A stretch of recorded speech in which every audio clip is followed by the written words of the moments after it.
The mountainsides of northern Thailand are ablaze with the colours of poppy blossoms. It's harvest time in this area of Southeast Asia known as the Golden Triangle. Methodically, indigenous hill dwellers in Burma and Laos, as well as here, work their way up and down thousands of steep poppy fields, cutting the bulbs to collect the sticky sap, the raw material of opium, morphine and heroin. In the past few years, some areas of the Golden Triangle have yielded bumper crops.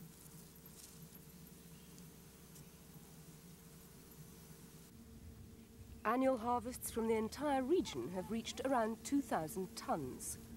But not in Thailand, where opium cultivation has been dwindling steadily. Not by chance, of course, but because of international concern over the spiralling rise in the production of narcotics worldwide. In 1973, a crop substitution project was initiated by the United Nations Fund for Drug Abuse and Control.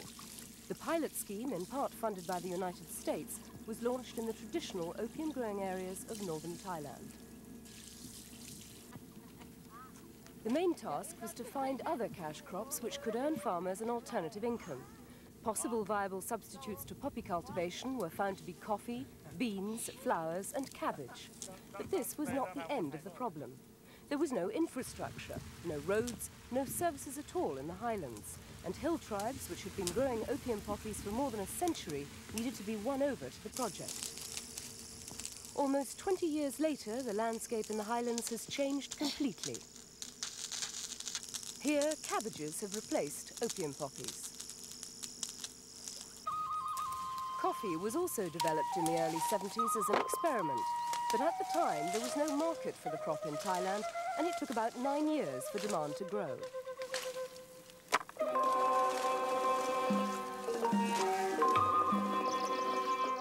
Today, farmers are finding their new crops a highly profitable source of income. Production hardly keeps up with demand, and a market for seeds and seedlings has also sprung up.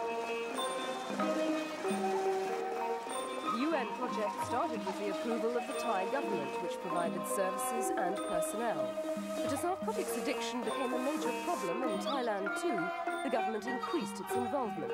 Now, most of the work involved in extending and maintaining the scheme has been taken on by agencies of the Thai government. And it's been quite a success. The programme has brought unparalleled prosperity to mountain communities who before had only known the hard life of subsistence farming. Crop substitution has also been a key element in the successful eradication of opium poppy fields. As Senior Coordinator for the United Nations and advisor to the Thai government, Richard Mann has contributed to the success of the scheme. Through the efforts of this project with the United Nations Fund for Drug Abuse Control, as well as other ones that came on the scene with the German government, with the United States government, with the Australian government, doing highland development, that virtually today opium has been pretty well, as an economic crop, been eliminated in Thailand. Back at that time, back in 1973, there was roughly 175 tons. The latest would be probably 25 tons or so in all of Thailand. According to Richard Mann, opium is only grown now in very remote parts of Thailand and near the country's border with Burma. In the rest of the country, the success of the crop substitution program has led to greater foreign investment. This has helped boost Thailand's economy. Nowhere is this more noticeable than in mountain villages, where standards of health and education have risen dramatically over the past decade. And villagers own pickup trucks to drive to market along new roads that connect the region's communities.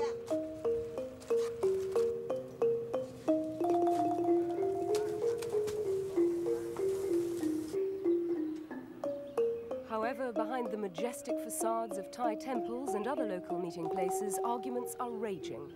The newfound wealth of mountain villagers has not endeared them to town dwellers below. In the valleys, the crop substitution programs are being called into question. People argue that the new cash crops have brought greater wealth and a better life to the hillsides only, at the price of environmental damage further down the mountains.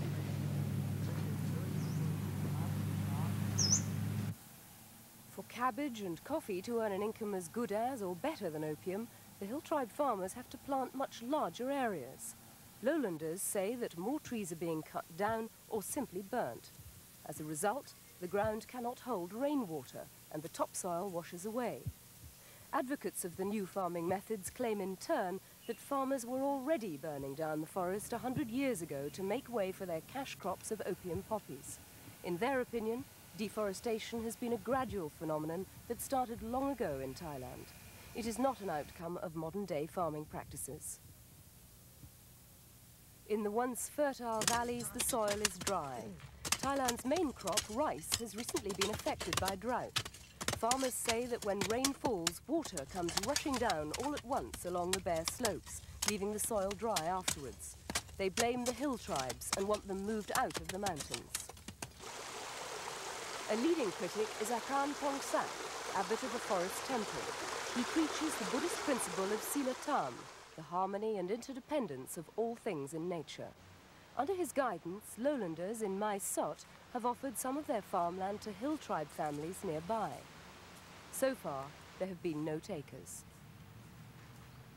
The controversy has attracted the attention of a member of Thailand's royal family, who's taken an interest in the area's ecological problems.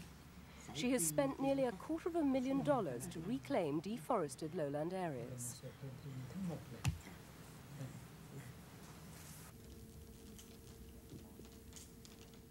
Highlanders are being accused of having expanded their cabbage fields to more than double the allotted project areas. To those who say they must be moved out, Richard Mann replies that uprooting people will not help, but expert advice will.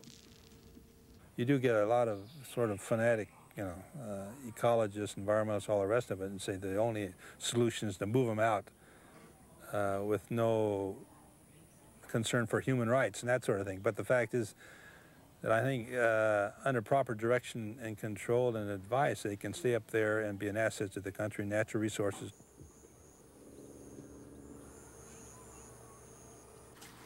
Hill tribes represent less than 2% of Thailand's population, perhaps 500,000 people. Their opponents say they must not be allowed to damage the environment for the majority.